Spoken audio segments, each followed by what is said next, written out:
Bonjour monsieur, vous pouvez décliner votre identité? Alain Manville, avocat au barreau de Fort-de-France, métis.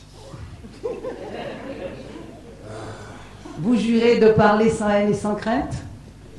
Sans crainte, je ne sais pas, président, ce que j'entends, je m'inquiète, mais j'assume.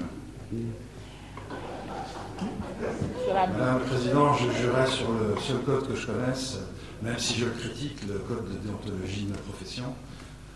Bien. Je vous rappelle que vous êtes ici témoin et non pas avocat. Oui, je l'avais bien compris. Alors, oui, effectivement, j'ai bien entendu les réquisitions de monsieur l'avocat général, rappelant les abominations qu'aurait commis le colonialisme depuis l'émergence de ce qu'on appelle le capitalisme, parce que je crois que il faut lier les deux, colonialisme, capitalisme, c'est la même logique, la logique, je dirais, du monde occidental. Alors, est-ce que le monde occidental est le monde des Blancs? Le témoin, un éminent témoin qui est ici présent, a écrit un livre que j'ai lu avec intérêt d'ailleurs, La férocité blanche.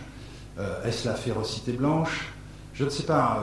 Ce que je voudrais dire, et je limiterai mon témoignage à cela, c'est que si l'on considère l'histoire, et je pense que l'histoire est peut-être le dernier juge qui doit servir de référence à un procès, avec tout le respect que j'ai pour la Cour, je pense que le colonialisme peut-être est ce phénomène historique, puisque nous sommes tous dans l'histoire, qui, en fait, vient corriger ce qu'on a appelé la dérive des continents. Parce qu'effectivement, c'est parce qu'il y a eu, je rappelle qu'au départ, la Terre, notre Terre, je veux dire, ou plus précisément la partie terrestre de notre Terre, puisque vous saviez qu'au départ, il n'y avait qu'un seul continent et les mers, et que l'histoire de la Terre, pas la nôtre, pas celle des hommes, amenait effectivement les continents à dériver, et donc à l'origine de ces civilisations différentes.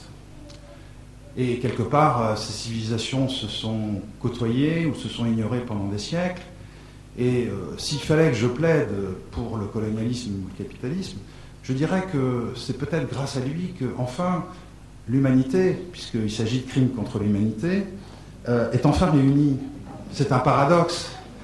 Mais je crois que vous parlez au nom des hommes.